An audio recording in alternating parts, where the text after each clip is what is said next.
Chers parents et chers intervenants, ouais, on a des parents de base, ça penche. Les intervenants, franchement, vous allez vous mêler. Alors, j'ai le plaisir de vous présenter Stéphanie Lebrun.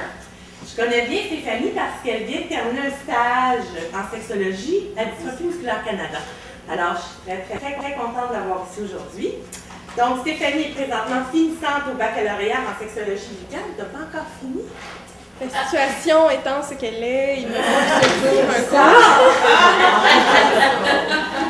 Donc, comme je disais, Stéphanie elle a passé les 9 derniers mois au sein de l'équipe de Dystrophie Musculaire Canada du Bureau du Québec à Montréal. Elle a notamment intervenu auprès des adultes et des adolescents atteints d'une maladie neuromusculaire d'une école spécialisée à Montréal qui est Joseph Charbonneau. Stéphanie travaille également comme conseillère depuis 4 ans dans une boutique érotique. Donc, Stéphanie. C'est à moi. Puis je vais vous demander, je vais être sexy de toute façon à la fin, mais je vais vous demander de ne pas partir trop vite parce que je vais vouloir que vous remplissiez un formulaire d'évaluation pour nous dire vos commentaires de la journée. Pour nous, c'est important, on veut en faire d'autres, on veut savoir qu'est-ce qui a marché et qu'est-ce qui n'a pas marché. Alors, partez pas trop vite, et puis c'est à toi. Bon. Donc, juste dire un petit peu, aujourd'hui, je suis un peu enrhumée, fait que je vais essayer de pas trop moucher, puis d'essayer de respirer un bon débit, puis de parler assez fort. Si jamais vous avez justement des questions, si vous avez des interrogations, gênez-vous pas pour m'interrompre. Vraiment, je suis là pour ça. Puis je pense que vous avez aussi une expertise que moi, j'ai pas en étant parent, en étant intervenant. Fait que si vous avez aussi des points de vue à émettre ou si vous donnez vraiment votre point de vue selon votre perspective, je trouve que ça peut apporter vraiment une belle chose à la conférence. Donc, sans plus tarder, on va commencer à parler de la sexualité des adolescents atteints d'une maladie neuromusculaire. Donc, juste vite comme ça, vous, de ce côté-là, on m'a dit que c'est les parents. De ce côté-là, c'est les parents. OK, c'est bon. Fait que... Absolument. Donc, parents de ce côté, est-ce que vous avez des enfants adolescents? Mais on est rendu... Non, eux autres, c'est leurs conjoints qui sont... Conjoints, OK. On va essayer de peut-être faire des petits parallèles aussi avec ça sans problème. Moi, je pense qu'aujourd'hui, ce que je vais aborder, ça peut aussi se transmettre au niveau des adolescents, mais aussi des adultes. Ça, je pourrais justement là, faire l'ajustement sans problème. Puis intervenant auprès des adolescents ou auprès des personnes atteintes en général? 0-18. 0-18, qui est parfait. Vous aussi, en haut? Adulte. Parfait. Ils ne voulaient plus nous voir dans notre salle. OK, fait qu'ils vont dîner ici. Ils sont fins pas mal. OK. On dit OK, on retourne ici, c'est bon. OK. Donc, plan de la rencontre assez rapidement, on va parler des préjugés à l'égard de la sexualité des personnes en situation de handicap. Ça, encore là, tu sais, je l'ai abordé avec les adolescents quand j'ai fait des interventions, mais effectivement, ça peut s'appliquer au niveau des adultes et peu importe la clientèle. Sexualité des personnes en situation de handicap, est-ce qu'elle est réellement différente? On va parler de l'estime de soi, du rôle du parent de l'intervenant, de vous, ce que vous pouvez avoir comme place par rapport aux personnes en situation de handicap, les abus sexuels, et finalement, on va finir avec des ressources intéressantes. Je ne vous laisse pas partir les mains vides, vous allez pouvoir repartir avec quelque chose pour continuer votre lecture, puis aussi faire des interventions adéquates. Donc, préjugés à l'égard des personnes en vivant avec un handicap. J'imagine que vous en avez déjà entendu. On n'en a pas. Non, hein? Non. Non, mais peut-être pas vous, là. Je dis entendu. Est-ce qu'il y en a justement qui m'ont nommé, mais... Tu vas pas en avoir. Pas de sexualité, OK. Comment tu fais? Comment tu fais, ouais. Il n'y a pas de validation trop, Oui, il ne doit pas avoir d'érection. Il ne doit pas avoir de pénétration non plus. OK. Fait que c'est vraiment... Pas d'intérêt. Pas d'intérêt. OK, c'est ça, il n'y a pas le goût de toute façon. Hein. Moi, personnellement, je discutais avec ma voisine en bas, qui est une infirmière à la retraite. Puis à chaque fois qu'on me dit sexologue à Dystrophie Musculaire Canada, mais pourquoi? Qu'est-ce que tu vas faire là, de toute façon? Puis moi, je pense que ça me touche beaucoup parce que, moi, je leur réponds tout le temps, mais pourquoi pas? C'est quoi la différence avec la sexualité d'une personne en situation de handicap puis quelqu'un qui est valide? Je veux dire, c'est la même chose, fondamentalement, on a les mêmes désirs, on a les mêmes aspirations, on a les mêmes besoins. Donc, vraiment, je trouve que ça me fait quelque chose. Puis là, justement, la madame, elle m'avait dit, pourquoi tu vas leur en parler? Tu vas leur donner le goût. Donc... Fait que là, on voit vraiment qu'il faut changer la perspective, il faut changer la vision de des personnes en général, puis aussi, il faut en parler avec les personnes atteintes, parce que parfois, il faut voir leur perception aussi par rapport à ce qu'ils entendent. Fait que justement, j'en avais quelques exemples. Elles sont asexuées, donc pas de sexualité pantoute. Elles ne seraient pas capables d'avoir une vie sexuelle, donc comme on disait tantôt, pas d'érection, elles ne seraient pas capables d'avoir de pénétration, tout ça. Puis finalement, elles ne pourraient pas devenir parents. Ça aussi, c'est une des problématiques, je pense, qui est assez présente au niveau de la sexualité des personnes en situation de handicap.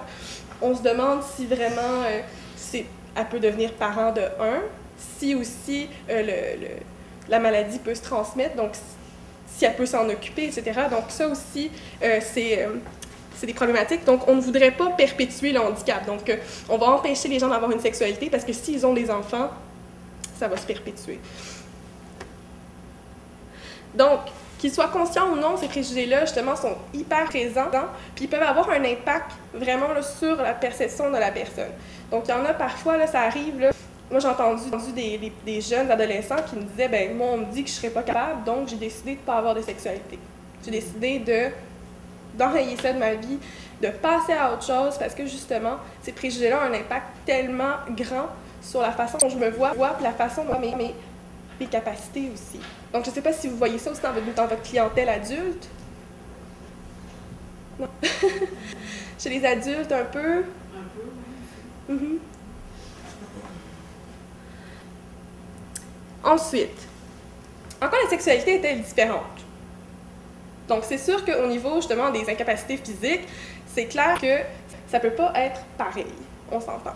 Donc, avant tout, il est important de préciser que la recherche d'affection, d'amour et de sexualité sont les mêmes. Donc, comme je disais tantôt, avant d'être une personne en situation de handicap, on est avant tout un être humain, un être humain avec des besoins, des sentiments et justement des aspirations. Donc, je pense que ça, c'est important de retenir ça.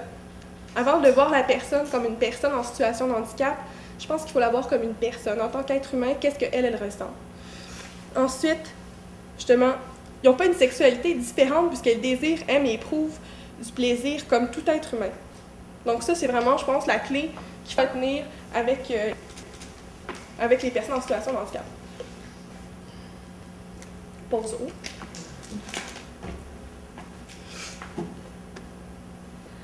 Bien, évidemment, c'est sûr que moi, je ne suis pas médecin. Les maladies neuromusculaires, moi, j'en connais ça. Mais évidemment, c'est assez grand. Puis je pense que c'est du cas par cas. Donc, justement, là, il y en a certains au niveau de l'incoordination des mouvements, spasticité, contracture. Bref, ça peut être assez important au niveau de la sexualité, mais dans la majorité des cas, la fonction sexuelle n'est pas affectée. Donc, quand on parlait tantôt, pas capable d'avoir d'érection, le pénis, c'est pas un muscle.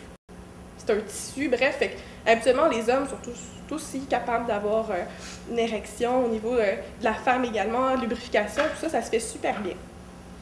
Ensuite, faiblesse musculaire, difficulté pour différentes positions, masturbation et exploration du corps.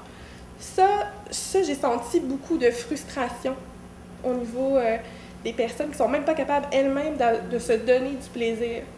Fait que ça, je pense que c'est un besoin qu'il faut vraiment être attentif.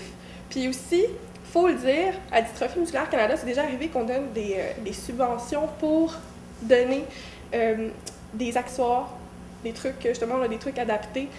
Justement, Pascal, tu pourrais... Non, je ne me souviens pas de ça. Tu sais pas de ça? Non, c'est pas vrai! C'est pas vrai!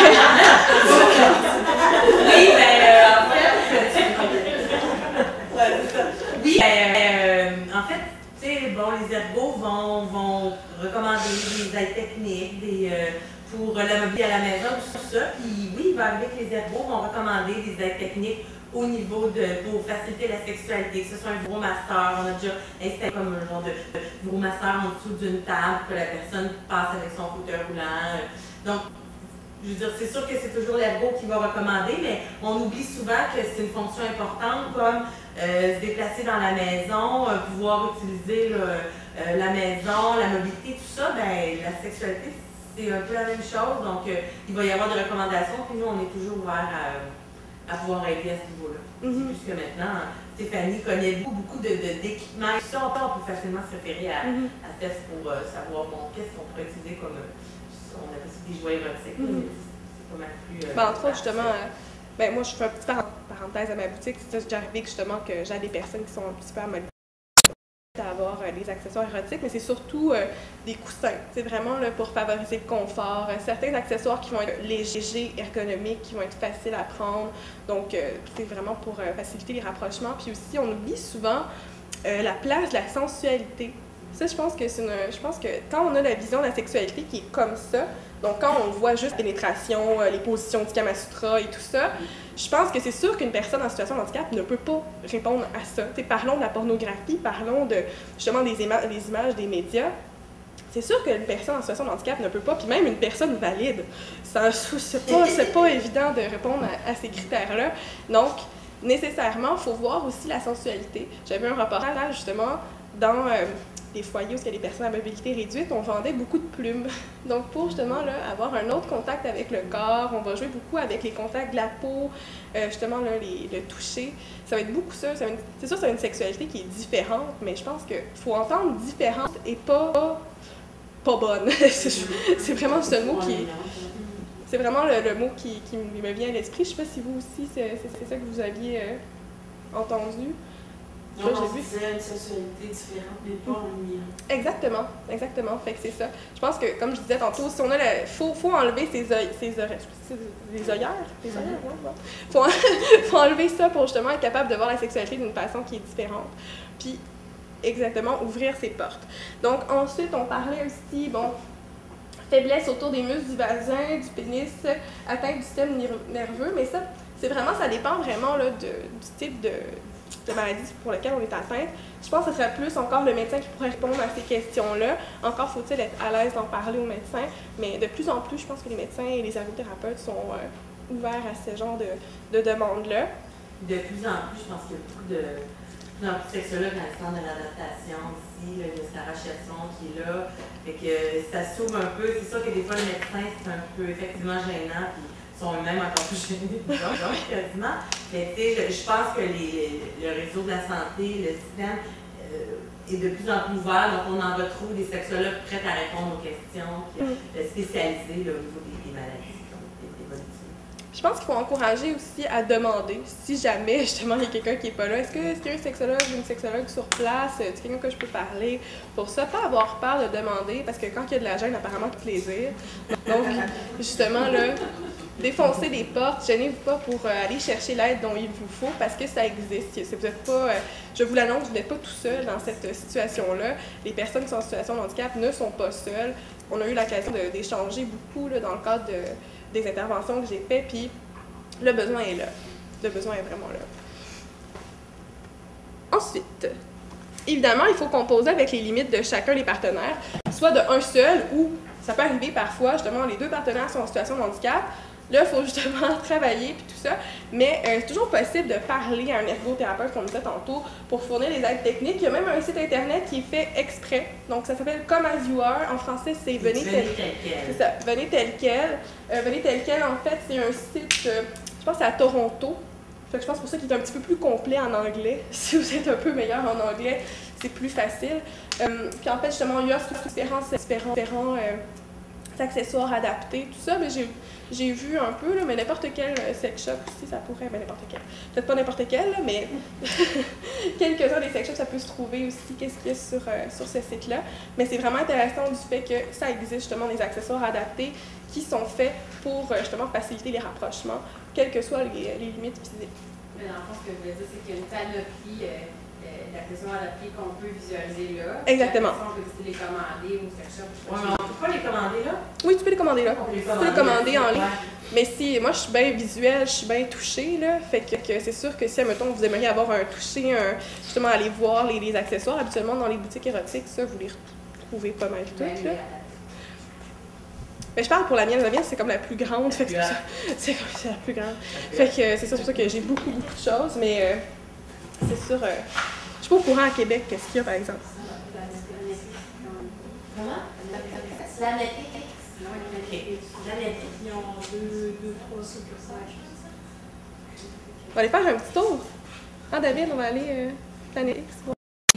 C'est ça. Charret, là, c'est dans le plus gros point de service. Ok. Un autre au galerie, la c'est ça, à côté il y a le capable, puis il y a C'est ça. Mais moi, justement, j'avais un collègue à mon travail, on est bien imaginatif, puis entre autres, tu sais, je parlais de mon travail, je parlais de comment on pourrait patenter des affaires. T'es comme, mais là, moi, ça m'intéresse pas. Il dit, ça mettons, je disais, j'avais des clients qui, eux, ne peuvent que bouger la tête. Ils disent, mais attends, on peut trouver quelque chose. Puis, fait que, il faut juste avoir justement l'ouverture d'aller vers. Bonjour. Le parent s'était trompé de place. Oui, c'est. À un moment donné, bienvenue parmi nous. Je m'appelle Stéphanie. Donc, comme je disais, on parlait de vibrateur. Là, vous avez un peu hors contexte, là, mais... Moi, c'est ça, mais ouais, ça rapporte.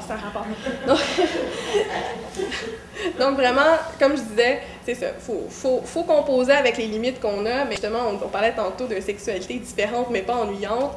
Je pense que d'aller dans une boutique érotique avec une personne atteinte, c'est pas un adolescent, là, on va s'entendre, mais avec une personne atteinte, ça peut être vraiment intéressant.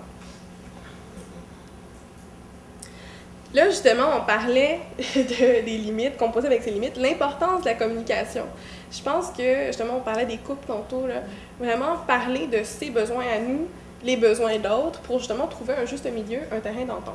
Donc, même au niveau des adolescents, ça, j'en ai souvent discuté avec eux, je dis, bon, mettons, on voulait avoir des rapprochements avec une fille. Bon, c'est des gars, fait qu'une fille. À quoi faut que tu penses? Ben là, je sais pas. Là, tu sais, justement, faut penser à pas mal d'affaires pour être capable d'avoir des rapprochements avec une fille. Entre autres, tu sais, je disais, si, mettons, tu veux avoir justement des rapprochements physiques, tu as besoin d'avoir des accessoires adaptés, tu as besoin d'avoir un environnement qui est sain aussi. Puis, il faut aussi lui dire ce que toi, tu t'attends, ce qu'elle s'attend, parce que justement, on doit composer avec les limites de chacun. Fait que même au niveau, justement, des adultes, parler de ses limites, parler de ses attentes, parler de ses difficultés, dire moi, je serais plus confortable dans cette position-là, je serais plus confortable à faire ce genre de choses-là, moi, ça, je suis pas capable. Fait que, tu sais, il y a plus de choses qu'il faut tenir compte, donc évidemment, la communication, même chez tout le monde, en fait, la communication, c'est un peu un must, mais en matière de sexualité, je pense qu'il faut vraiment être clair à ce moment-là. Moi, j'ai une question. Oui. Parce que c'est ça, mon fils a 21 ans, handicap assez lourd, donc fauteuil électrique, pas très mobile. Donc moi, on n'est même pas rendu au partenaire, non? Mm-hmm. On parle, là, tu parles à ton partenaire, tes besoins, mais non, il n'est même pas rendu là. Mm-hmm. Tu sais, j'imagine, il va dans les bars, là, Jean-Philippe, et j'imagine la fille dans le bar qui va arriver un gars, un fauteuil roulant, qui a de la misère à bouger.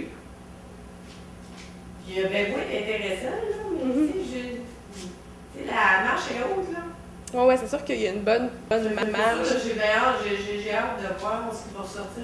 Oui, de son côté. Moi, j'aurais aimé ça tout le monde. C'est ça. Entendre. C'est complètement dans le champ aussi, là. Mais, moi, c'est sûr que je sais pas comment il peut vivre ça. Ben, en fait, je m'en venais là-dessus tranquillement, là. Dans le fond, on va aborder le rôle que vous pouvez avoir là-dedans. Donc, sans trop voler les punches, justement, on va voir comment vous pouvez l'accompagner dans sa découverte. T'sais, évidemment, là, justement, on ne va pas y parler de communication s'il n'est même pas rendu là encore, mais de toute évidence, il va falloir jouer peut-être sur, comme vous avez dit, là, les préjugés. T'sais, lui, justement, la personne voit le gars en fauteuil roulant arriver, comment lui se sent par rapport à ça. La séduction, tout le processus qui entoure la séduction, c'est quand même grand, là. Moi, je parlais avec des adultes qui disaient, ben, quand moi je rentre à une place, on voit le fauteuil, on voit pas la personne. Ça, c'est beaucoup de travailler sur les perceptions avant de travailler même sur la sexualité. C'est pour n'importe quoi. J'avais un jeune qui me disait, il avait 17 ans à peine, il me disait, ben moi, j'étais avec des amis, puis il y avait d'autres jeunes de l'autre bord de la rue, puis c'est clair qu'il est dans le parc, puis il venait pas me voir. Là, je disais, pourquoi tu penses qu'il ne viendrait pas te voir? Ben, c'est clair, je suis en chaise roulante.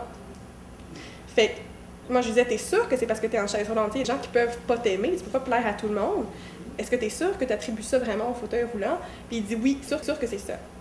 Fait que peut-être de pas trop attribuer tout aussi au fauteuil roulant, là. T'es quand même une personne avant tout. Mais vraiment travailler, comme je disais, sur les perceptions. Vraiment, là, c'est de vérifier, lui, comment il se sent. C'est sûr qu'on peut pas y mettre une fille devant lui, puis tu sais, go, tu sais, voici, le travail est fait, mais c'est votre rôle, ça va être plus être un rôle d'accompagnateur à travers ça. Vérifier comment lui se sent par rapport à ça. Parce qu'évidemment, je pense que c'est ça, malheureusement, on n'a pas trop de contrôle là-dessus. Il faut vraiment aller avec la discussion, comment vérifier comment lui il se sent.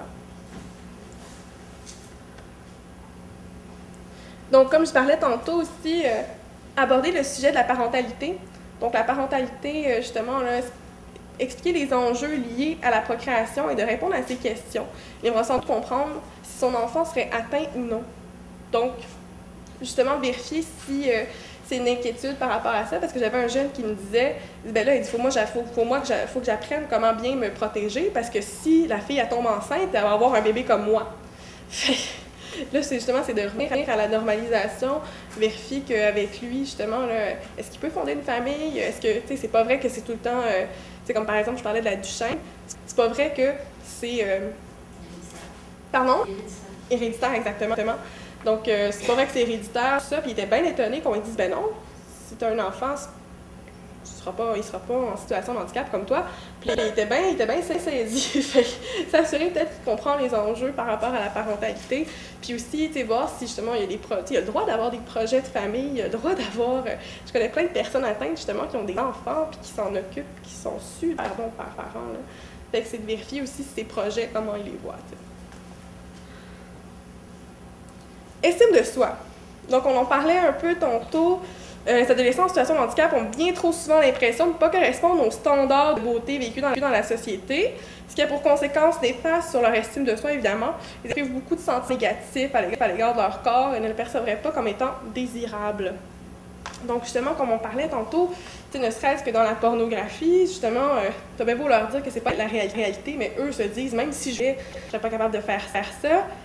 Deuxièmement, ils sont en fauteuil roulant, donc nécessairement, correspondent pas aux idéaux de beauté, ils sont pas musclés, ils font pas de sport, justement, ils n'ont pas les mêmes occupations que n'importe quel autre adolescent, ou même adulte, là, jeune adulte, n'importe quelle personne. Donc, c'est sûr que ça peut avoir une grosse influence au niveau de comment la personne se perçoit. Donc, la souffrance peut être telle que certains se refusent l'accès à l'amour parce qu'ils ne se percevraient pas comme étant attirants ou comme ayant des composantes attrayantes. Il n'est pas rare d'entendre une personne en situation de handicap affirmer qu'il a arrêté de chercher un ou une partenaire puisqu'il n'a rien à offrir. Donc ça, c'est vraiment une phrase que j'ai entendue telle qu'elle. J'ai pris cette phrase-là de quelqu'un atteint qui l'a dit. Donc c'est vraiment quelqu'un justement qui se disait, ben même si je voulais, même si la fille était devant moi tout nue, je ne pourrais pas rien faire. Il était un handicap assez sévère. Fait qu'il dit, moi j'ai arrêté, j'ai pas de carrière, j'ai pas justement d'argent, j'ai rien d'attrayant. Est-ce que c'est quelqu'un qui est désabusé parce que ça fait longtemps qu'il n'est rien arrivé, ou c'est quelqu'un en bas âge qui n'a pas vécu encore et qui a juste peur? Cette personne-là, c'était plus un adulte. Un adulte, ok.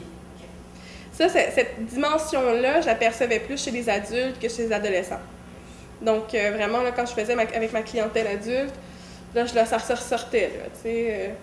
Je veux bien rencontrer une fille, mais c'est justement assez désabusé. Les adolescents, ils ont encore la petite naïveté, je ne peux pas dire naïveté, là, mais justement, ils sont encore tellement là, à la découverte du monde, puis go, les filles, ça m'intéresse. Justement, quand j'étais à Joseph Charbonneau, ils sont avec plein de filles, puis justement, c'est sûr que c'est assez évident. Fait que pour eux, il y en avait même un qui avait déjà une blonde, fait que, c'était plus vivant, parce qu'il y avait avec des filles. Puis en plus, à Joseph Charbonneau, c'est une école adaptée, donc justement, beaucoup de personnes en situation de handicap. Mais, encore là, justement, il y avait quand même... Ça, j'ai trouvé ça intéressant quand même. Les gars s'intéressaient plus ou moins aux filles avec un handicap. Là, on se disait, OK, mais comment ça? Puis ils disaient, ben, qu'est-ce que je pourrais faire avec... Ils cherchent peut-être quelqu'un pour remplacer leur mère en ce moment. Parce que leur mère leur procure, ou leurs parents, leur aidant, leur procure beaucoup de soins. Donc là, ils chercheraient quelqu'un pour remplacer cette personne-là, pour lui procurer les mêmes soins. Donc ça serait comme un 2 en 1. En plus, c'est ma blonde, en plus, c'est ma mère. T'sais, en plus, justement, elle me procure des soins, puis elle m'aime en plus, puis on peut avoir des rapprochements physiques avec cette personne-là. Donc, vraiment, le meilleur des deux mondes, en fait. Mais c'est ça. C'est pas juste qu'ils savent pas que c'est possible dans deux personnes qui ont des handicaps. Pour eux, c'est pas... De ce que moi je ressentais, là, c'était pas aussi facile que... Si, mettons, exemple, la personne est aussi handicapée que lui, elle ne pourrait pas leur procurer des soins. Tu sais, qu'est-ce qu'ils vont faire les deux ensemble? Tandis que si, justement, il était avec une fille valide, il vient l'aider, ils peuvent procurer les soins ensemble. Fait que, justement, il y a moins besoin d'aide externe. C'est plus ça. J'aurais une question. Bien sûr. Actuellement, au niveau de la société, on voit beaucoup les critères de beauté, c'est très exigeant pour les jeunes filles et même les jeunes garçons. Est-ce que l'écart à ce moment-là et la difficulté pour les personnes ayant un handicap augmente? Est-ce que c'est plus difficile? Est-ce que c'est difficile au niveau des personnes avec handicap? Bien, c'est sûr qu'à quelque part, oui. Là, je veux dire, on ne peut pas se le cacher. La personne est en situation de handicap, il y a beaucoup encore de tabous dans la société. Justement, on se demande qu'est-ce que la personne peut faire, ne pas faire. C'est sûr que les personnes qui sortent, qui sont avec des personnes en situation de handicap, ont une belle ouverture d'esprit. Puis aussi, je pense qu'il faut voir que peut-être normaliser la chose. Justement, là, on sait que les standards de beauté, c'est dur pour tout le monde. Même, justement, quelqu'un de valide, qui est en santé, tout ça, répond même pas à ces critères-là. Peut-être vérifier au niveau de l'adolescent, de l'adulte, tout ça. Est-ce que c'est vraiment réaliste? Justement, il y a plein de beaux projets qui sont faits là-dessus. Entre autres, Dove a fait une campagne assez superbe là-dessus pour montrer que ce qu'on voit dans les médias, à la télé, ce n'est même pas vrai. Ce n'est que du flafla.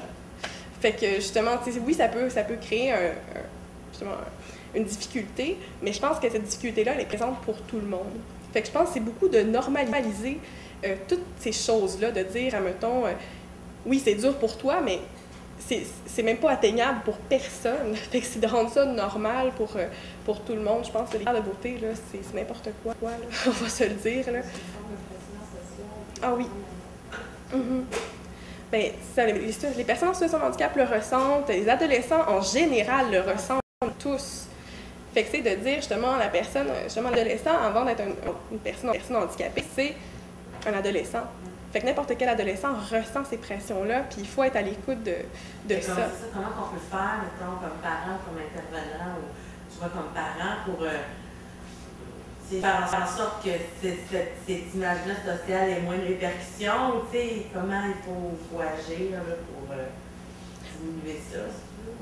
Bien, surtout qu'il y a de formules magiques, là, si on reçoit tellement de messages de partout, je pense que c'est vraiment de discuter avec l'adolescent, l'enfant, puis de montrer, justement, comme je disais tantôt, il y a plein de beaux projets là-dessus, puis de se demander si c'est vraiment atteignable. Entre autres, il y avait une vidéo de Dove où on voit je ne sais pas si je l'avais peut-être déjà vu, c'est une femme, elle arrive à une place pour se faire un photoshoot pour une photo quelconque, puis ils la maquillent tellement, puis ensuite ils montrent le Photoshop, qu'est-ce qu'ils font, pour après ça la mettre sur un babillard. Fait que justement que les trucs qu'on voit là, dans les magazines, tout ça, c'est pas réel, tu sais. Mais je pense pas qu'il y ait de formule magique pour faire ça.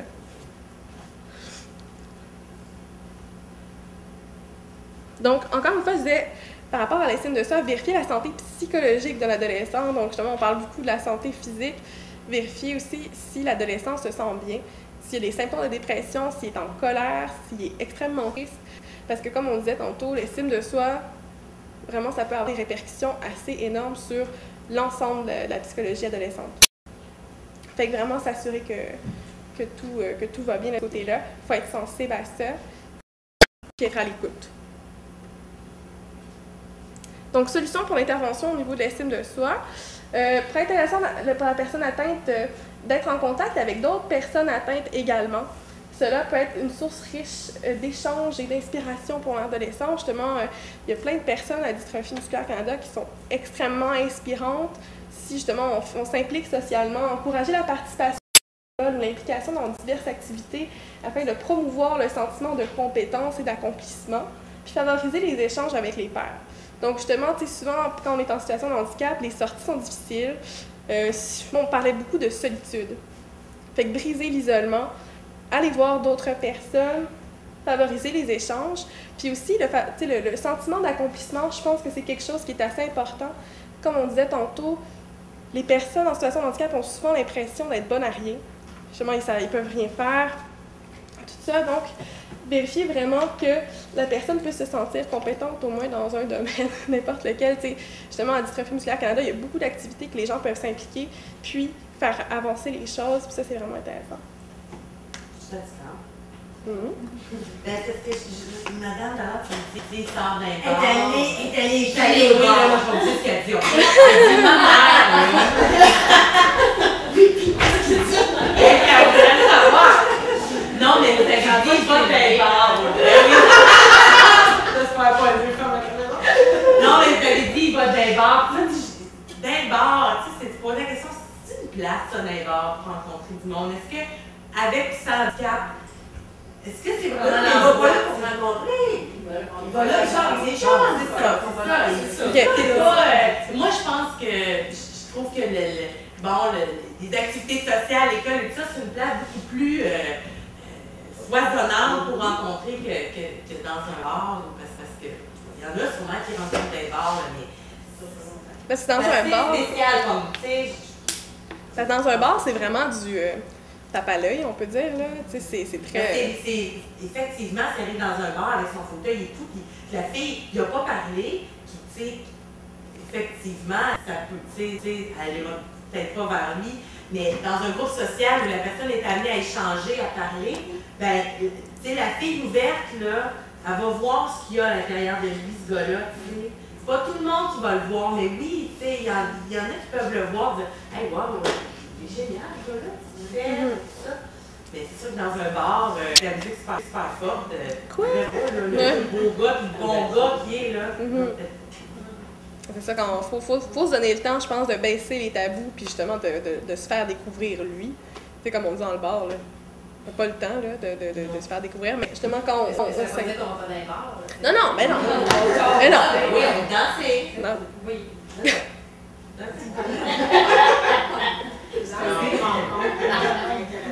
Ben c'est ça. Je pense qu'il faut être réaliste. C'est ça, faut juste... Oui. En tant que parent, j'ai 3 enfants, puis je me dis c'est déjà difficile de parler avec des adolescents de sexualité. Et ça va être d'autant plus avec les problématiques que vous rencontrez. Parce que c'est pas savoir, on n'a pas d'affaires, hein? C'est ça qui fait penser à la vie. Parce que je suis allée voir, tu sais, des fois, tu dis, ben, on a un job. Là, je dis, est-ce que tu, là, je pose des questions, est-ce que tu savais, parce que ton père en rencontre un autre, tu sais, est-ce que les affaires, devaient le faire, hein, tu sais, tu dis, les positions, est-ce que tu es correct, que tu t'es propre? Parce que, tu sais, je me dis, mais ne pas parler, c'est pas de tes affaires, c'est des affaires que je pourrais t'aider, tu sais. Comment l'aider, je ne sais même pas comment. C'est vraiment individuel, fermé. Tu peux pas savoir. Mais je pense que vous avez un rôle vraiment intéressant en ce moment, c'est que vous lui montrez que vous êtes là.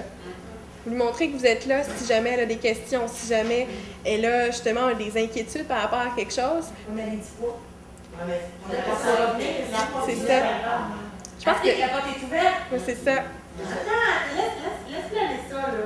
Parce que même des fois, je dis, tu sais, des places, qu'elle rencontre d'autres personnes handicapées. Elle dit qu'elle ne se sent pas à l'aise avec ce monde-là. Je dis tout le temps, écoutez, une personne comme ça. Parce que, tu sais, regardez, c'est comme ça aussi. Bon, là, tu me dis, ben, plus donc, mais ça, avec du monde qui se ressemble un petit peu. Non, parce que moi, déjà, là, pré-maternelle, je l'ai inscrit ici à Madeleine Bergeron. Et c'est lui qui a décidé, moi, maternelle, pas ici, là. C'est fini, là. J'ai dit, OK, on a 4 ans. On prend cette décision-là, c'est beau. Et là, je dis, on va voir l'autre côté de la médaille. Et je dis, là, ça va faire mal. Tu sais, maternelle, puis seul dans le roulant. Ouais, ciao. Ben, j'ai jamais capable de sortir de là, C'était sa place.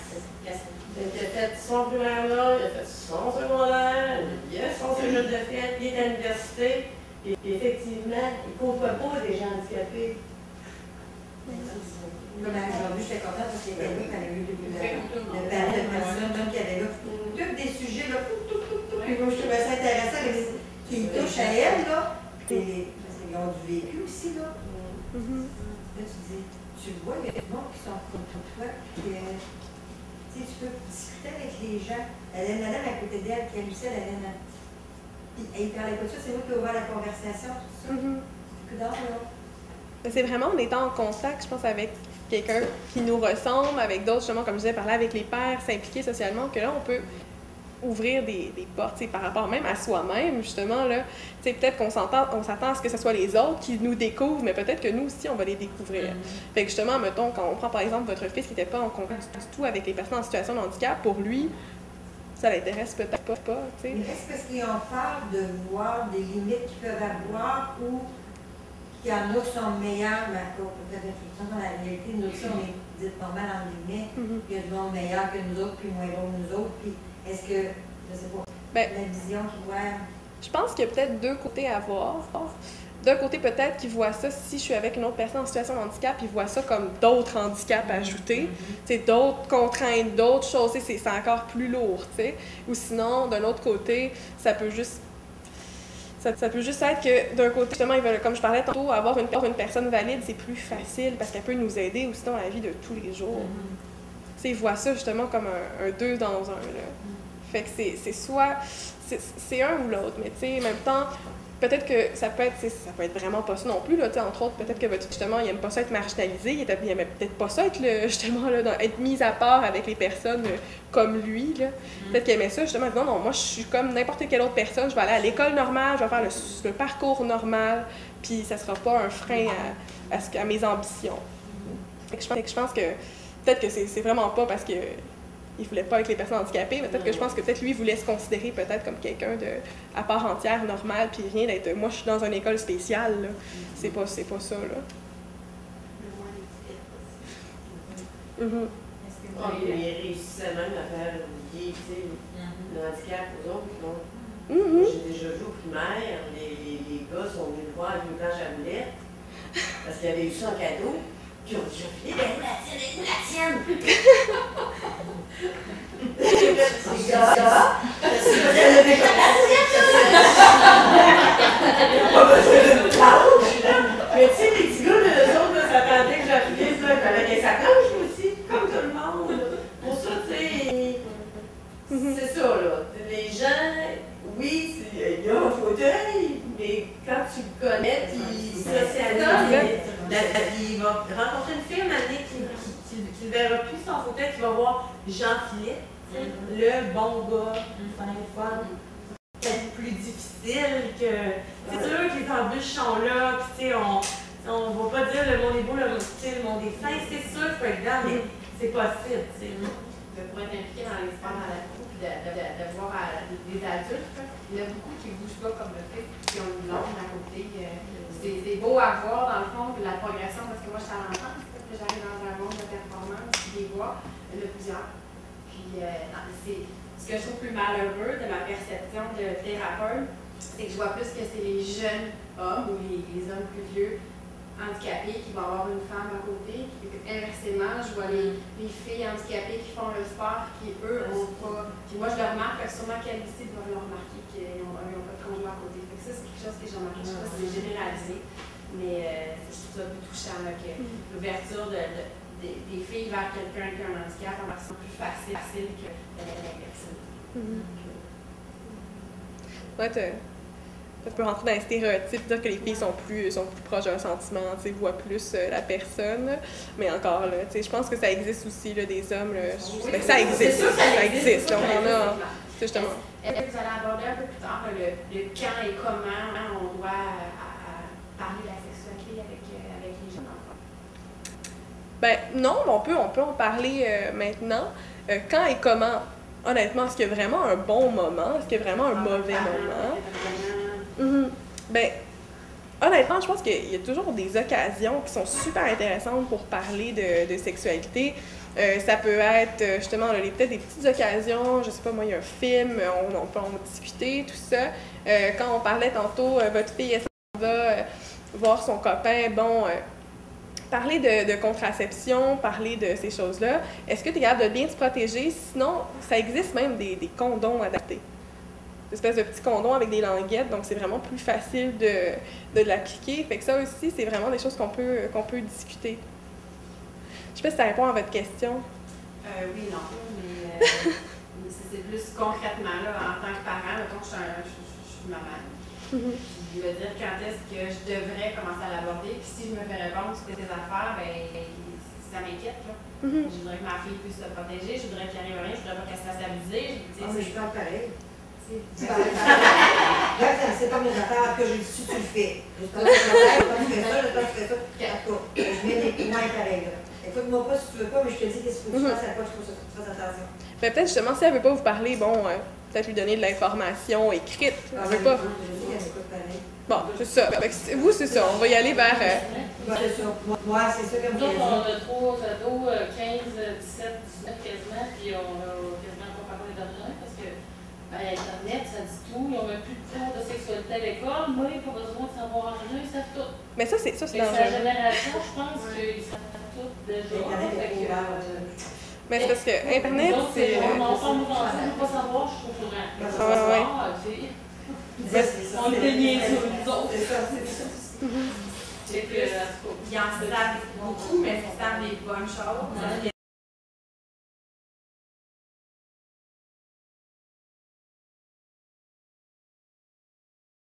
Justement, il y a un beau document qui est fait sur le site de Dystrophie musculaire Canada. Vous allez dans la section services, amour et sexualité, il y a des ressources. Justement, moi et l'ancienne stagiaire, on a fait, elle a fait un document, je l'ai mis à jour. Ça s'appelle « L'amour est-il à un clic ». C'est un document complet de plein de ressources sur Internet que vous pouvez aller utiliser. Soit justement, ça c'est bien intéressant, moi je le remettais aux adolescents pour qu'eux puissent aller regarder ça. C'est classé par sujet, par thématique. Donc vous pouvez aller chercher l'information par Internet déjà. Donc c'est sûr qu'Internet, oui, c'est une bonne source d'information, mais il faut faire attention à la malbouffe. Moi j'appelle ça de même, la malbouffe érotique. Parce que justement, là, on dit les enfants connaissent tout, là, mais ils tapent n'importe quoi. T'as plein d'affaires qui t'apparaissent sur Internet, puis c'est pas la bonne chose, là. Ils pensent qu'ils connaissent tout, mais écoute, il y a des adolescents, là, qui pensent que le sida, ça se guérit. Fait que c'est pas vrai qu'ils connaissent tout, c'est pas vrai. On pense que les gens sont super informés avec Internet, mais il y a beaucoup de gens qui écrivent n'importe quoi sur Internet aussi, là. Fait que c'est ça qu'il faut... C'est ça qu'il faut être vraiment alerte par rapport à ça, dire faut pas remettre l'éducation à la sexualité à Internet, parce que justement, on va être bien mal pris, là.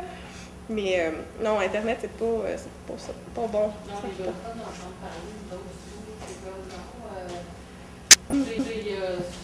c'est comme si on a l'impression qu'on a plus avec ça, mais t'as beau essayer d'en parler, c'est non, je joue pas, puis ils s'en vont. Non, il n'y a plus de physiologie qui parle des formats, mais ils n'ont pas de formation. Ils ont évacué ça des... Mais c'est parce que là, c'est rendu... c'est parce qu'ils ont remis ça dans les mains des professeurs. Ils ont dit, les profs, vous êtes capables de faire ça, vous aussi. Mettez ça dans vos cours, là, pif-paf, comme ça. Mais les profs n'ont pas la formation pour le faire, n'ont pas les connaissances non plus. Mais ma question aussi, le comment et le quand, exemple, la masturbation qui rentre dans le processus. Que l'enfant qui ne bouge pas du tout, puis que toi, en tant que parent, tu dois y expliquer c'est quoi la masturbation, tu vois, il semble que je serais un petit peu mélangée. Décalé parce que c'est aussi inconnu. Comment faire?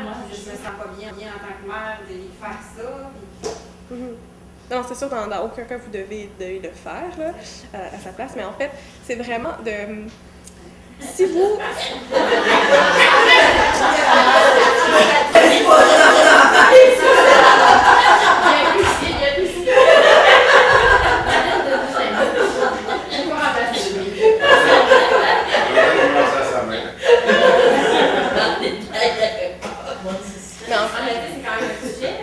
En fait, comme parents, tu sais, faut pas être des...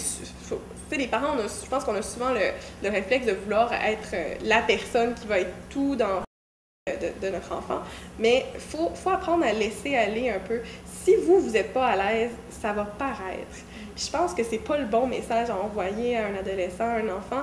Donc peut-être le référer à quelqu'un qui serait davantage à l'aise Parce que justement, là, si vous n'êtes pas à l'aise d'en parler, là, vous voulez pas trop en parler, lui non plus, ça fait comme un gros malaise. Puis finalement, vous parlez pas des bonnes choses, vous parlez de rien.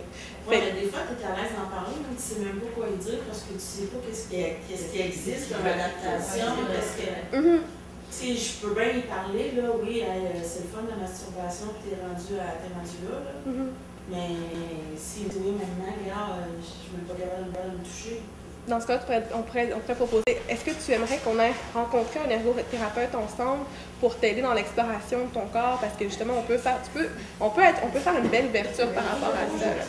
Dire, OK, moi, j'ai pas le pouvoir, j'ai pas les connaissances non plus pour t'aider dans ta difficulté que tu vis. Donc, pourquoi on n'irait pas rencontrer un professionnel? Donc, tu sais, faut être humble aussi comme personne. On n'est pas des super parents, on n'est pas des super intelligents. Il faut aller chercher l'aide de l'expertise de quelqu'un d'autre aussi. Un ergothérapeute pourrait faire ça. Absolument. Mais pas toutes les ergos peuvent être ouvertes à faire ça non plus. Peut-être appeler un ergothérapeute. Demandez à la... Non,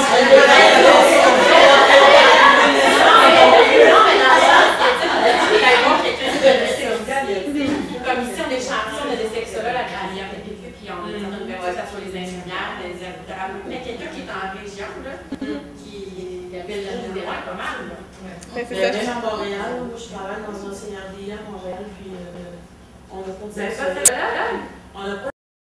Puis les ergothérapeutes, ils ne savent pas ça. C'est carrément ça la réalité. C'est un problème. À moins que le parent il paye un sexologue c'est drôle quand des centres intellectuels, il n'y a pas de sexologue. Il y a certains centres, comme à Vito, ils se sont spécialisés. Il y a une madame qui s'est spécialisée. Mais tu comprends-tu que c'est. Elle aimait ça, puis elle s'est intéressée à ça. Fait elle a diffusé l'information. Mais nous autres, à Montréal, c'est même pas. Puis on a demandé comme formation, puis. Il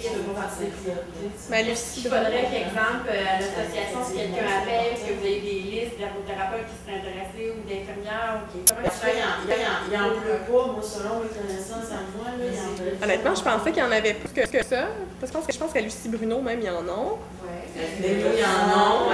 Les CRDI, ça va pas là. Oui, mais c'est ça. Peut-être c'est parce que moi, je suis en déficience intellectuelle. Mais c'est super important. Puis moi, j'en ai que la déficience est toute petite, la déficience intellectuelle est toute petite, mais le handicap physique est énorme. Tu sais, moi, j'en ai qui sont utiles tout le temps, fait qu'il est tout le temps en contention.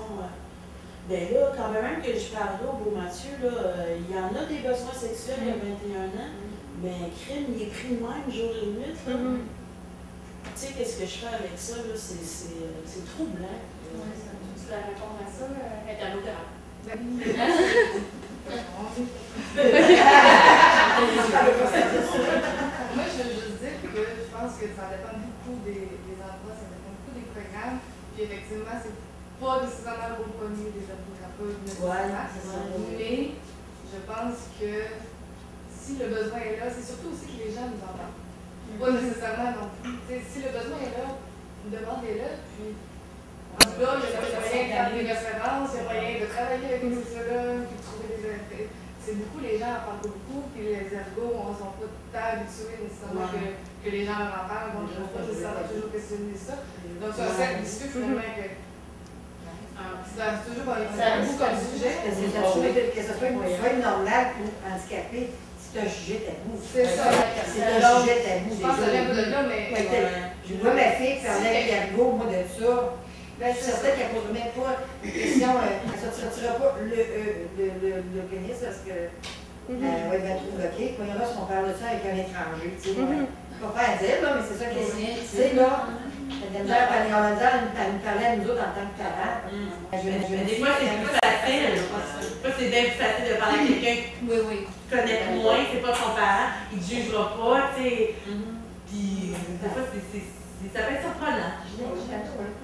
Je pense qu'il y a moyen de faire quelque chose d'intéressant, sauf qu'il faut mettre le sujet sur le... Si le besoin est là, puis il y a un besoin, on peut faire voir avec la psychologue de Sophie, puis avec les équipements, sur le besoin, on a les bébés,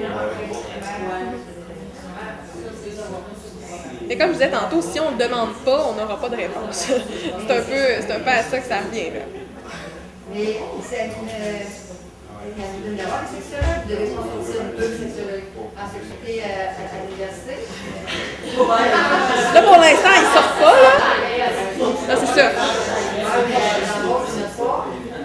Ben, c'est parce que qu'est-ce qui arrive, c'est que, petite parenthèse, le bac en sexo, c'est juste à Montréal qui se donne. Donc, nécessairement, c'est sûr que le bassin de sexologues se retrouve pas mal à Montréal, puis un peu aux alentours. Mais oui, il y a beaucoup de sexologues qui sortent, mais le gros X, ça, puis ça, je le sais, faire engager une sexologue, c'est pas toujours facile. Mettons, je prends par exemple, peut-être l'endroit où vous travaillez avec les personnes en situation, justement, de déficience mentale, tout ça. Mettons, je vais porter mon CV, ça se peut qu'ils disent, ben, une sexologue, on n'en a pas besoin. Même dans les écoles, une sexologue, ils disent ça partout. Fait que, justement, mais c'est sûr que c'est pas priorisé dans les budgets. C'est pas priorisé, exactement. La part du matériel de base, fait que...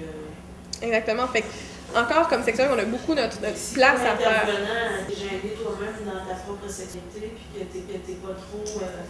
ben, ça passe au côté, tu passes au côté. Pour ça, tantôt, vous disiez c'est le rôle de qui? Ben, c'est le rôle de chacun qui est intéressé par la sexualité, d'aller selon ses limites, et de pouvoir après ça référer à d'autres gens. Montrer l'ouverture. Dans le fond, aussi, il peut y avoir autant une infirmière, une ergo, le sexologue, la physio. Il y a des fois, moi, je suis en train de voir, je suis en éducation périnnéale, je suis psychothérapeute.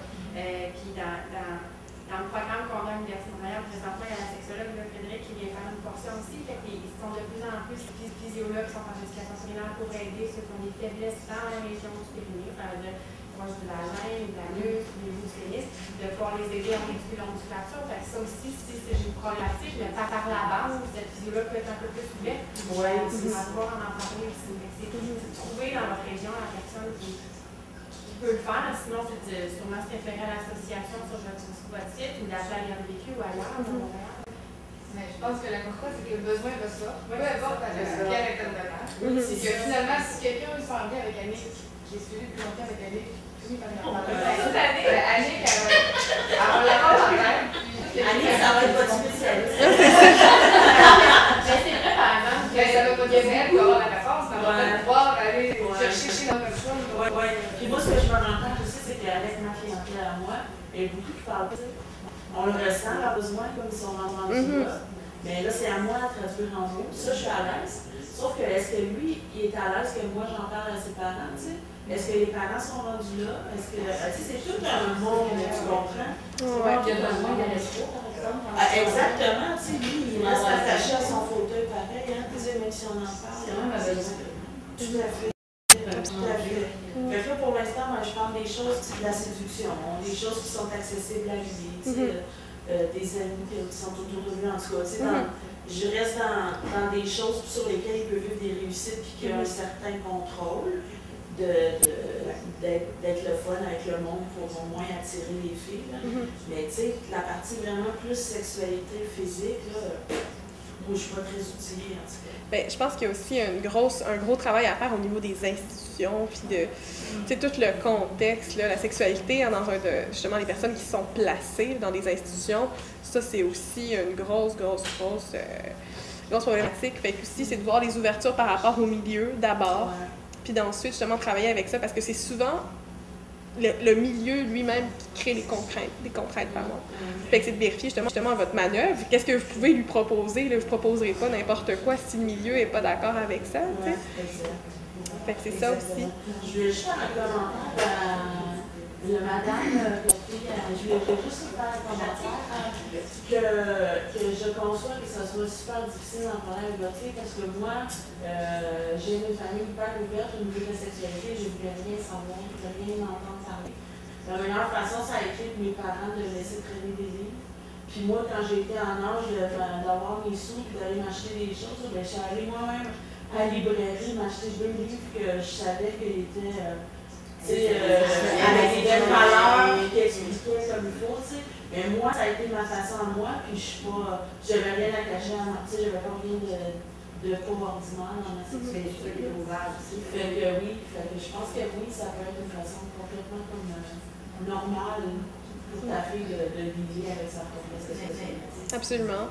aussi que les enfants, ils regardent les parents, ils ne voient pas comme des êtres sexuels. De citer les parents, ça n'a pas de sexualité. Ma fille, elle est rendue à 35 ans, elle dit, moi, elle dit, oui, ben, je sais pas. Ouais. Ouais. Ben moi, j'ai voyé comme des sexuels. Oui,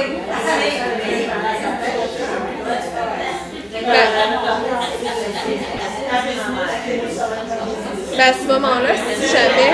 C'est quand tu deviens jeune adulte, que là, tu es en possession de tes expériences, que là, tu as plus le goût de partager. Mais quand tu es à l'apprentissage toi-même, puis à découvrir toi-même de tes affaires, non, tu ne peux pas trop pour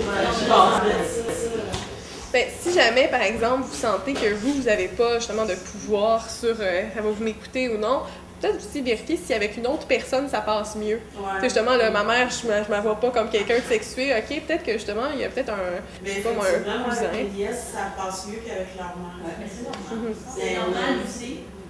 On développe un lien différent avec quelqu'un qui est souvent pas un parent. Là. Donc, tu sais, des fois, on parlait avec les professionnels. Des fois, avec les professionnels, c'est bien plus facile que, tu sais, bon, maman, je vais sortir, on va laisser l'adolescente tout seul avec le professionnel de la santé. Comme ça, il n'y aura pas de tabou. Je veux pas que ma mère entende ce que je veux demander au professionnel de la santé. Donc, vraiment donner l'espace parfait pour avoir le maximum d'informations pertinentes possible. Donc, si vous voulez, on va continuer. Oui, parce que les ados ont terminé, là. Ceux qui ont des ados ici ont terminé, donc, ils sont rendus à pratique. Ils sont mixés,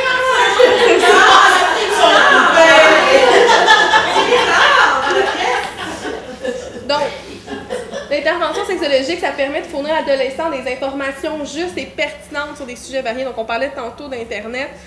Faire soi-même donner de l'information, ça évite que l'adolescent aille chercher ça n'importe où. Donc, malbouffe érotique, oui.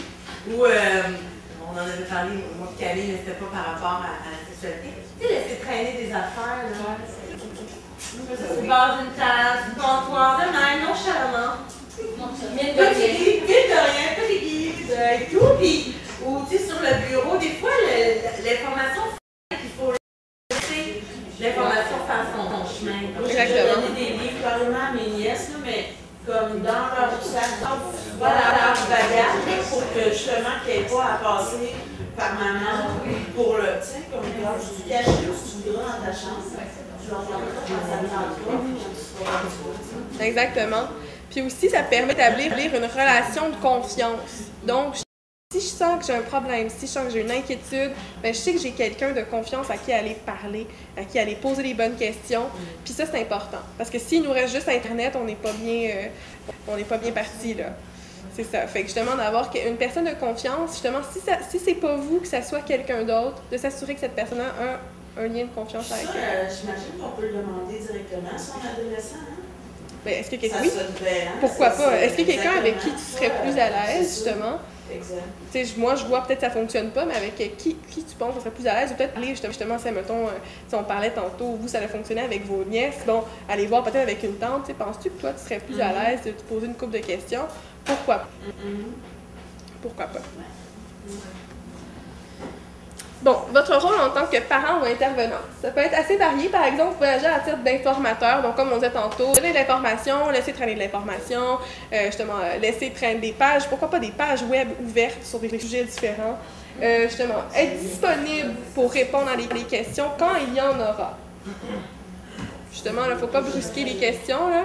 Puis il faut aussi être réaliste. Là. Si, admettons, on dit, OK, aujourd'hui, on parle de sexualité, peut-être pas parler de tous les sujets en même temps. J'imagine que vous ne pourrez pas aborder tous les sujets de la sexualité au complet en 2 heures. Donc, donnez le temps, laissez couler l'information, comme on disait, laissez traîner l'information. Je pense que c'est une démarche qui peut être intéressante. Je voulais juste dire aussi, pas prendre pour acquis les connaissances qu'ils ont. Parce que moi, j'ai une personne avec qui j'avais un lien qui a 22 ans. Puis l'autre fois, on en parlait, puis elle n'avait jamais vu une femme nue. Puis pourtant, quand on fait des blagues, c'est le premier à aller fort, puis tu sais, à faire des allusions, puis tout ça. Fait que moi, j'ai été vraiment surprise de ça. Les restes, c'est vrai aussi. Vraiment surprise. On pense présumé qui connaît rien, qui connaissent rien. Finalement, on est surpris que les amis, Internet, même si sais, on dit que c'est... il reste lié là, les amis, les émissions de télévision, les magazines qui vont pas aller, tu sais, qui en connaissent des fois pas mal plus qu'on pense. Mais à l'inverse, c'est vrai. Oui, c'est ça. C'est juste de ne pas présumer. Oui, pas présumer. Aller vérifier, puis poser des questions sans, en tout cas, en essayant de ne pas mettre de jugement dans notre intention, tu sais. Ah oui, c'est ça, être sans jugement, c'est sûr. À l'aise de nommer les vraies affaires. Exactement, mais ça, j'allais en aborder un peu plus loin, mais je pense que l'importance aussi d'être sans jugement, mais ça n'empêche pas les valeurs, justement. Tu sais, si vous, comme parents, vous voulez transmettre des valeurs qui sont les vôtres, pourquoi pas, justement. Vous avez des belles valeurs, vous avez des valeurs sexuelles pour lesquelles vous venez, mais pas les rendre obligatoires, en fait. Ce que je veux dire, c'est de favoriser l'échange pour que ces valeurs-là, ils se les choisissent lui-même. Fait que je pense que c'est vraiment de... Non pas de cacher ses valeurs, là, on n'est pas des personnes, on a tous des valeurs, on a tous des opinions, on a tous même des préjugés sur différents sujets. C'est sûr, essayer justement de transmettre que vous trouvez les meilleurs. Toujours transmettre ce qu'on trouve meilleur. Sinon, on peut aussi occuper le rôle de guide dans sa découverte, c'est-à-dire être disponible pour répondre à ses questions, discuter avec lui les expériences qu'il vit. Ça, c'est sûr, c'est un peu plus proche. Là. On n'est pas juste informateur, on est là pour qu'il nous raconte ces choses. C'est un peu, entre guillemets, confident. Donc là, peut-être comme parent, j'entendais tantôt peut-être des réticences à parler de sexualité avec son parent, mais peut-être justement, une autre personne va pouvoir avoir ce rôle-là. Des fois, ça peut être un ami aussi. Donc, les règles d'or lorsqu'on parle de sexualité. Utiliser les bons termes lorsqu'on discute. Donc, comme on parlait tantôt, si monsieur utilise pénis, justement là, pipe, fellation, justement avoir les bons termes pour qu'au moins lui reparte avec les bons termes, parce que souvent sur Internet, évidemment, on a plein de termes, je le dis. Les adolescents arrivent souvent avec des questions, c'est quoi telle pratique, c'est quoi telle affaire qu'ils ont vu sur Internet. Vraiment, utiliser les bons termes. Ensuite, rester honnête. Donc, comme on parlait tantôt, s'il y a quelque chose que vous n'êtes pas à l'aise, s'il y a quelque chose que vous ne connaissez pas, s'il y a quelque chose justement qui vous gêne, qui vous dérange, de nommer, soit référer avec quelqu'un d'autre, dire que tu vois, moi, ce sujet-là, je m'y connais pas, ou je suis pas tellement à l'aise d'en parler, mais soit je vais aller chercher l'information, ou je connais quelqu'un peut-être qui pourra en discuter avec toi. Fait que, tu sais, rester honnête, parce que comme on parlait tantôt, les malaises, tout ça, ça favorise pas les échanges, ça favorise pas l'épanouissement sexuel non plus. Ensuite, encourager la discussion et l'échange plutôt que d'imposer son point de vue. Puis, rester réaliste, on ne va pas aborder tous les sujets. Il faut laisser du temps à l'adolescent. Donc, exprimer son malaise, je vais aller plus vite, là. Exprimer son malaise, ses limites, on en a parlé. Donc, ça, c'est un gros mythe. Il ne faut pas croire que la sexualité avec un adolescent entraînera une sexualité précoce. Vous seriez sûrement très étonné de constater l'étendue de leur connaissance sur le sujet.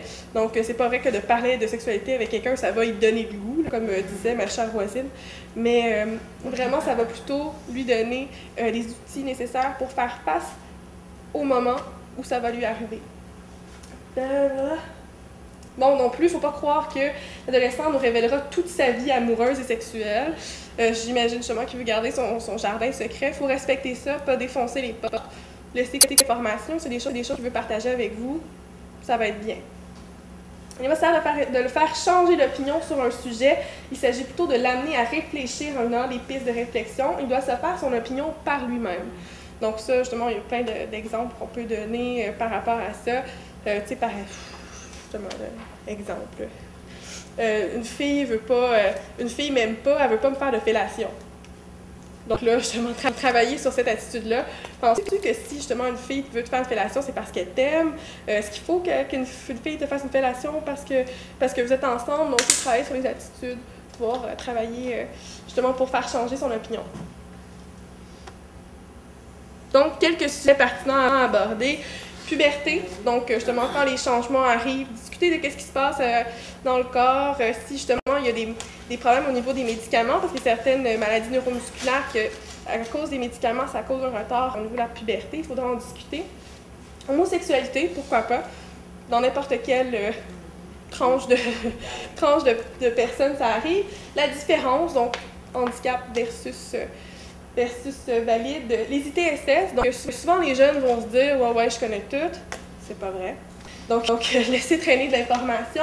Contraception, donc là, cette image du condom que je disais tantôt, avec les petites languettes, donc ça facilite l'installation. Séduction, pornographie. Donc ça, c'est toujours des sujets qui sont bien intéressants. Ces petits condoms, sont-ils en latex ou il y en a qui sont sans latex? Je pense qu'ils ne sont pas rendus là, par exemple, sont en latex, si je me souviens bien.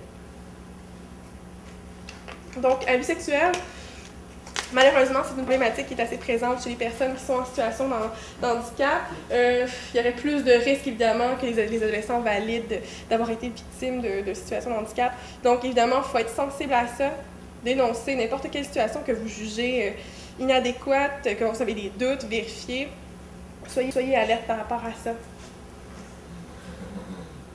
Donc, quelques ressources utiles. Masexualité.ca, qui est un site extrêmement intéressant.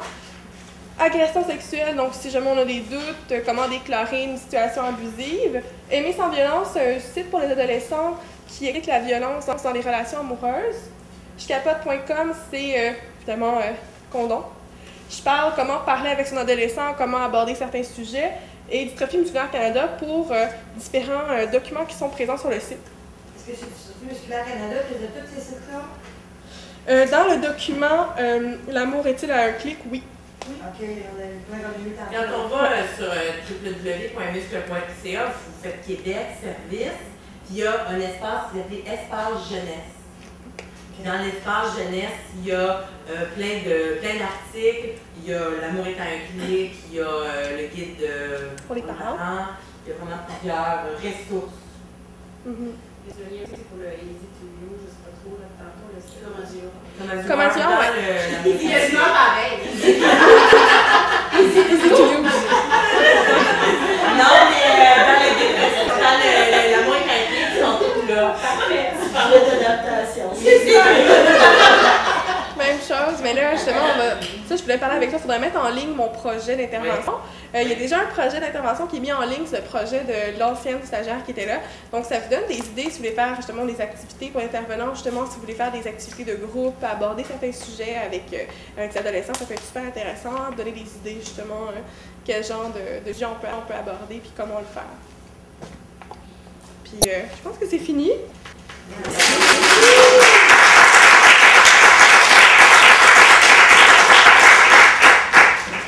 Stéphanie, merci beaucoup. Puis écoutez, merci à vous autres de le clan parent, clan intervenant. Ça a été un bel échange. Les enfants, j'ai l'évaluation pour ça. Ça a été un très bel échange. Puis bon, je pense que Stéphanie va avoir un petit bout si vous avez des questions plus personnelles. Puis faites-vous pas si la